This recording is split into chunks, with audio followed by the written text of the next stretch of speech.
2000-yilgacha O'zbekistonda 6000 ta kutubxona bo'lgan. Hozir 250 ta saqlanib qoldi. Yana eng yomon holatimiz nima bilasizmi?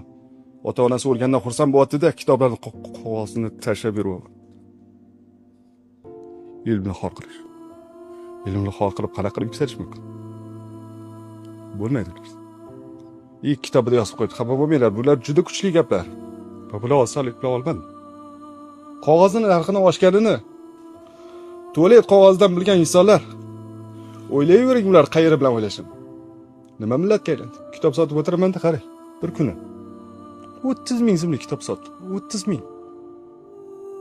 Mana agar baklashga tersam ko'proq pul topaman. Vagonga chiqsam ko'proq pul topaman. Yonimda bir ayol o'tiradi. Satli biroq gadoychilik qildi-da 1,5 million so'm pul topdi.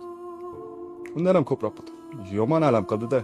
Nima bilasizmi? Degan buni ham keltirib bergan, hammasi kitoblarda yozilgan. Degan aytadi.